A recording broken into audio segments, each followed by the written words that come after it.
Hello दोस्तों, नमस्कार। आपके अपने क्वेश्चन हल्ला बाय लोकेश यूट्यूब चैनल में आप सभी का एक बार फिर स्वागत है। मैं लेके आया हूँ करंट अफेयर की बेहद इम्पोर्टेंट क्लास, जो कि सभी प्रतियोगी परीक्षाओं की दृष्टि से बेहद इम्पोर्टेंट है। तो क्लास को शुरू से अंत तक देखिए। जो भी आपको इम्पोर्टेंट प्रश्न लगते हैं उनको शॉर्ट फॉर्म में नोट करते जाइए। अगर आपको वीडियो अच्छा लगता है तो लाइक और शेयर भी करते जाइए। चलिए तो पहले प्रश्न से शुरुआत करते हैं। स्वच्छता सर्वेक्षण 2023 में 1 लाख से अधिक जनसंख्या वाले शहरों की श्रेणी में कौन सा शहर प्रथम स्थान पर रहा? तो अभी हाल ही में स्वच्छता सर्वेक्षण 2023 में 1 लाख से अधिक आबादी पर वाले शहरों की श्रेणी में इंदौर ने और सूरत प्रथम स्थान प्राप्त किया है। किसने? मध्य प्रदेश के इंदौर ने और गुजरात के सूरत शहर ने स्वच्छता सर्वेक्षण 2023 में प्रथम स्वच्छता सर्वेक्षण पुरस्कार जीता है। बात करें इस स्वच्छता सर्वेक्षण 2023 के बारे में तो कौन कौन स्थान पर रहा, देखते हैं। तो इंदौर 7वीं बार स्वच्छता सर्वेक्षण पुरस्कार जीतने वाला शहर बन गया है। कौन? 7वीं बार इंदौर स्वच्छ सर्वेक्षण पुरस्कार जीतने वाला शहर बन गया है। अब बात करें तो मुंबई तीसरे स्थान पर है। मुंबई कितने? तीसरे स्थान पर है। और 1 लाख से कम आबादी में महाराष्ट्र का स्वामवाद पहले स्थान पर है। और छत्तीसगढ़ में पाटन, ये 1 लाख से कम आबादी वाले शहरों में पहले स्थान पर हैं। अब बात करें कि मध्य प्रदेश के सीएम कौन है? तो मोहन यादव हैं। और छत्तीसगढ़ के सीएम कौन है? विष्णुदेव साय। तो इन्होंने काफ़ी अपने प्रदेश का नाम स्वच्छ सर्वेक्षण में प्रथम स्थान आने पर खुशी जाहिर की है, जो कि अभी हाल ही में नए मुख्यमंत्री बने हुए हैं। और एक बात साथ ही साथ बात करें कि केंद्र शासित प्रदेशों में प्रथम स्थान पर कौन रहा? तो केंद्र शासित प्रदेश में जम्मू कश्मीर का कटरा प्रथम स्थान पर स्वच्छ सर्वेक्षण 2023 की सूची में प्रथम स्थान पर रहा। चलिए नेक्स्ट क्वेश्चन। वाइब्रेंट गुजरात वैश्विक शिखर सम्मेलन में रिलायंस इंडस्ट्री के चेयरमैन मुकेश अंबानी ने कहाँ पर भारत की पहली कार्बन फाइबर इकाई स्थापित करने की बात कही है? तो अभी हाल ही में 10वें वाइब्रेंट गुजरात वैश्विक शिखर सम्मेलन में रिलायंस इंडस्ट्री के चेयरमैन मुकेश अंबानी ने दक्षिणी गुजरात के हाजिरा में भारत की पहली कार्बन फाइबर इकाई स्थापित करने की बात कही है। चलिए नेक्स्ट क्वेश्चन।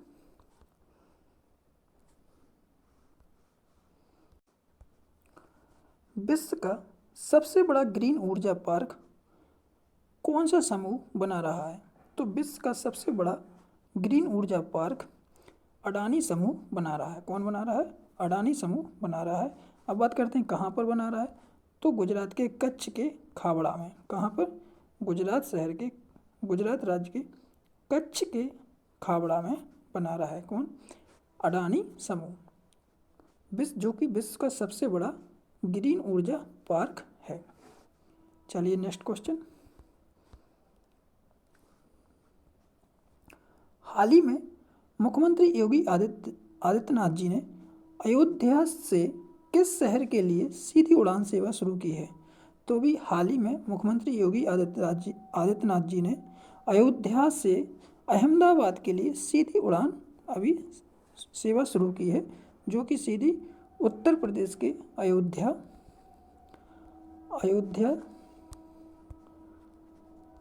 अयोध्या से सीधे अहमदाबाद के लिए सीधी उड़ान जा सकते हैं यात्री। चलिए नेक्स्ट क्वेश्चन। हाल ही में भूटान के नए प्रधानमंत्री के रूप में कौन चुने गए? तो अभी हाल ही में भूटान के नए प्रधानमंत्री के रूप में शेरिंग टोब्गे। कौन? शेरिंग टोब्गे अभी हाल ही में भूटान के प्रधानमंत्री के रूप में चुने गए हैं। अब बात करें भूटान की राजधानी क्या है। भूटान की राजधानी की बात करें तो थिम्पू, थिम्पू यहाँ की राजधानी है। क्या है? थिम्पू राजधानी है। चलिए नेक्स्ट क्वेश्चन। शेख हसीना ने कितनी बार बांग्लादेश के प्रधानमंत्री के रूप में शपथ ली? तो अभी हाल ही में शेख हसीना ने बांग्लादेश के प्रधानमंत्री के रूप में 5वीं बार शपथ ली है। कितनी बार? 5वीं बार बांग्लादेश के राष्ट्रपति ने अभी हाल ही में प्रधानमंत्री शेख हसीना को 5वीं बार शपथ दिलाई है। क्या? 5वीं बार शपथ दिलाई है। किसने? बांग्लादेश के राष्ट्रपति जी ने शेख हसीना को 5वीं बार प्रधानमंत्री के रूप में शपथ दिलाई है। चलिए नेक्स्ट क्वेश्चन। हाल ही में इंडस्ट फूड 2024 शो का आयोजन कहाँ पर किया गया? तो इंडस्ट फूड 2024 शो का आयोजन हाल ही में ग्रेटर नोएडा में किया गया। कहाँ पर किया गया? उत्तर प्रदेश के ग्रेटर नोएडा में किया गया। अब बात करें किसने किया, तो वाणिज्य एवं उद्योग मंत्री पीयूष गोयल जी के द्वारा इसका आयोजन यानी कि शुरुआत की गई। अब बात करें उत्तर प्रदेश के बारे में, तो उत्तर प्रदेश की राजधानी क्या है? लखनऊ। यह किस नदी के किनारे बसा हुआ है? तो गोमती नदी के किनारे बसा हुआ है।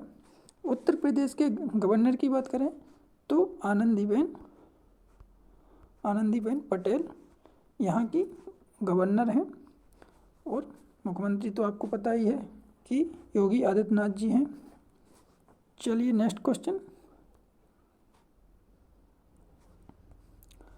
हाल ही में वर्ष 2023 के विश्व के सर्वश्रेष्ठ हवाई अड्डे का खिताब किसने जीता?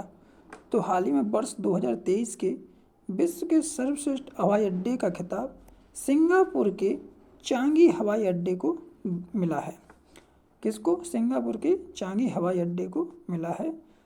अब बात करें कि सिंगापुर के चांगी हवाई अड्डे अब तक टोटल 12वीं बार खिताब जीत चुका है। कितने? अब तक 12वीं बार खिताब जीता है। चलिए नेक्स्ट क्वेश्चन। हाल ही में रक्षा मंत्रालय में महानिदेशक के रूप में किसे नियुक्त किया गया है? तो हाल ही में रक्षा मंत्रालय में महानिदेशक के रूप में समीर कुमार सिन्हा को नियुक्त किया गया है। किसको? समीर कुमार सिन्हा। अगर हम बात करें रक्षा मंत्री कौन है हमारे, तो राजनाथ सिंह रक्षा मंत्री हैं। चलिए नेक्स्ट क्वेश्चन। यूरोपीय संघ की कोपरनिकस क्लाइमेट चेंज सर्विस के अनुसार कौन सा वर्ष सबसे गर्म रहा? तो 2023 सबसे गर्म वर्ष रहा है। किसके? यूरोपीय संघ की एक कोपरनिकस क्लाइमेट चेंज सर्विस के अनुसार हाल ही में जारी आंकड़ों के अनुसार बताया गया कि वर्ष 2023 सबसे ज़्यादा गर्म रहा। अब बता दें कब, तो 1 लाख वर्षों में, कब? 1 लाख वर्षों में सबसे गर्म वर्ष 2023 को बताया गया। किसके अनुसार? कोपरनिकस क्लाइमेट चेंज सर्विस के अनुसार। चलिए नेक्स्ट क्वेश्चन।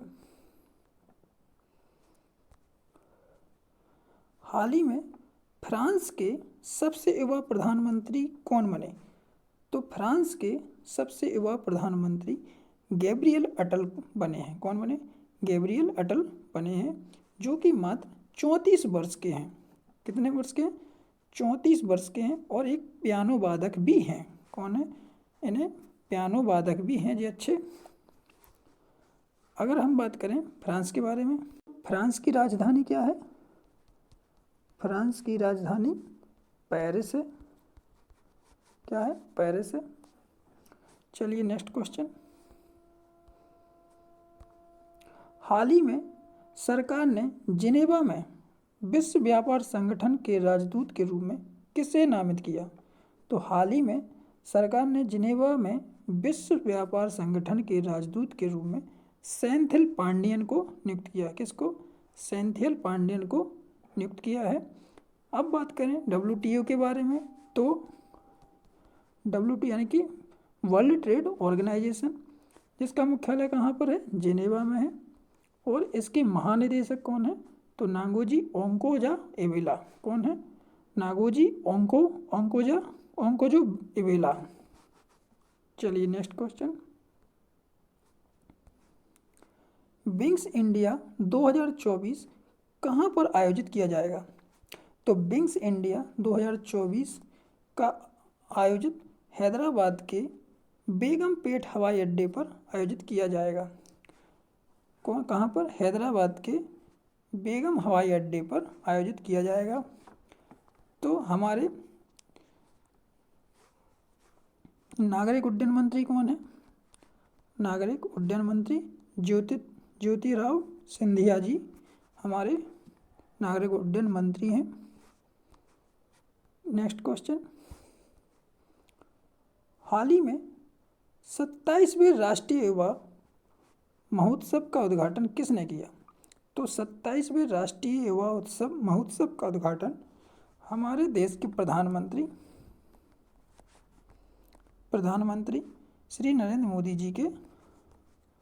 श्री नरेंद्र मोदी जी ने किया।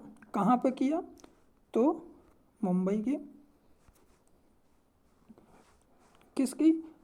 अब राष्ट्रीय युवा महोत्सव किसकी जन्मतिथि पे? तो स्वामी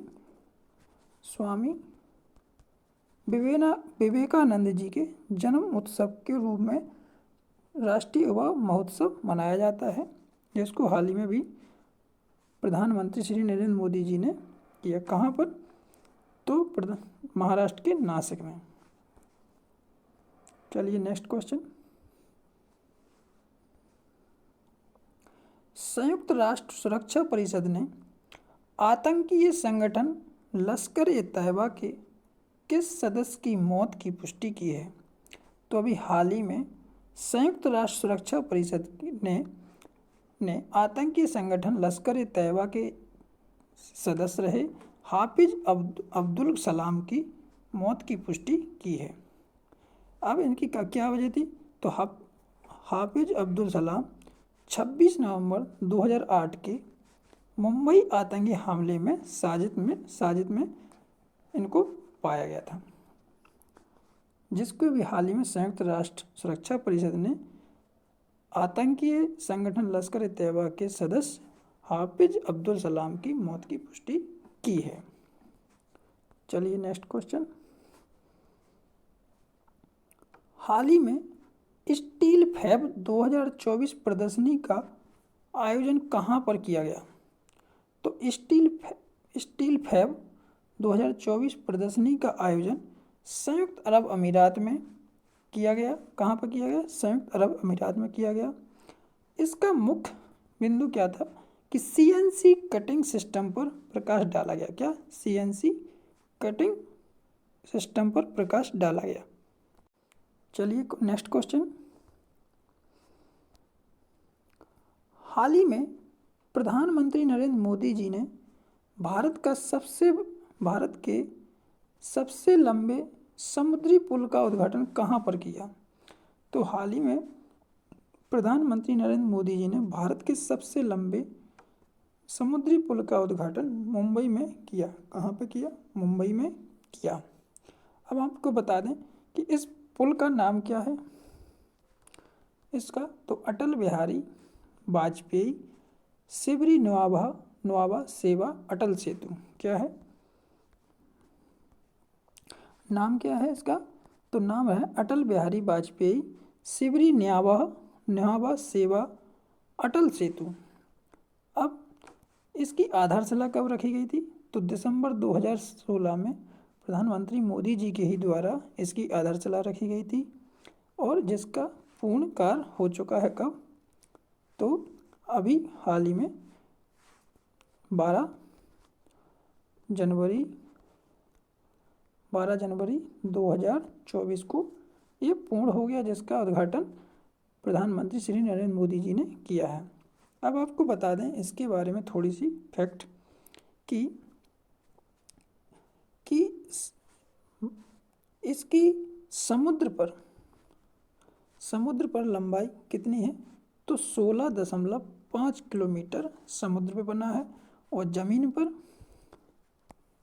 5.5 किलोमीटर ज़मीन पर, यानी कि टोटल कितना हो गया 22 किलोमीटर यह लंबा है, जिसमें 16.5 किलोमीटर समुद्र के ऊपर बना है और 5.5 किलोमीटर ज़मीन के ऊपर बना हुआ है। तो महाराष्ट्र के राज्यपाल कौन है, रमेश बैस महाराष्ट्र के राज्यपाल हैं। और साथ ही साथ आप बता दें आपको कि ईस्टर्न फ्रीवे को मरीन ड्राइव से जोड़ने वाली भूमिगत सड़क सुरंग का भी आधारशिला रखी है। किसने, प्रधानमंत्री मोदी जी ने ईस्टर्न फ्रीवे से मरीन ड्राइव को जोड़ने वाली एक भूमिगत सड़क सुरंग की भी आधारशिला रखी है। साथ ही साथ आपको बता दें कि एक उप महानगरीय स्टेशन दीघा गांव एक उप स्टेशन का भी उद्घाटन किया है मोदी जी ने। चलिए नेक्स्ट क्वेश्चन, 10वें वाइब्रेंट गुजरात वैश्विक शिखर सम्मेलन का समापन किसके द्वारा किया गया, तो 10वें वाइब्रेंट गुजरात वैश्विक शिखर सम्मेलन का समापन अमित शाह जी के द्वारा हुआ है, जो कि हमारे केंद्रीय गृह मंत्री और साथ ही साथ सहकारिता मंत्री हैं। इन्हीं के द्वारा अभी हाल ही में 10वां वाइब्रेंट गुजरात वैश्विक शिखर सम्मेलन समापन हो गया है। आपको बता दें कि इसमें 26 लाख करोड़ रुपए से अधिक का निवेश होने के समझौता हुआ है। क्या, 26 लाख करोड़ रुपए से अधिक के निवेश होने का समझौता हुआ है। इसमें टोटल कितने 26 लाख करोड़ रुपए के निवेश के समझौते हुए हैं। चलिए नेक्स्ट क्वेश्चन, हाल ही में DRDO ने किस मिसाइल का सफल परीक्षण किया है, तो हाल ही में DRDO ने आकाश मिसाइल का सफल परीक्षण किया है। तो बात करें कहाँ से किया है, तो उड़ीसा के चांदीपुर से अभी हाल ही में इसका सफल परीक्षण किया गया है। अब आपको DRDO के बारे में बताएं थोड़ा सा, तो DRDO की स्थापना कब हुई थी, तो DRDO की स्थापना 1958 में हुई थी। इसका हेडक्वार्टर कहाँ पर है, तो न्यू दिल्ली में है। और इसके अध्यक्ष की बात करें, चेयरमैन की बात करें तो कौन है, चेयरमैन कौन है, समीर भी कामत इसके चेयरमैन हैं। और इसके मोटो की बात करें तो कौन, बलस्य मूलम विज्ञानम, क्या, बलस्य मूलम विज्ञानम इसका क्या है, मोटो है, जिसको इंग्लिश में बोलते strength origins is in science. इसका फुल फॉर्म क्या है DRDO का, तो रक्षा अनुसंधान विकास संगठन, क्या, हिंदी में रक्षा अनुसंधान विकास संगठन। चलिए नेक्स्ट, चलिए धन्यवाद, थैंक यू, मिलते हैं नेक्स्ट क्लास में। अगर आपको वीडियो अच्छी लगी हो तो लाइक, शेयर एंड सब्सक्राइब कर लीजिए, जिससे आपको करंट अफेयर की अपडेट रेगुलर मिलती रहेगी, वो भी इम्पोर्टेंट ओनली क्वेश्चनों के साथ। थैंक यू, धन्यवाद।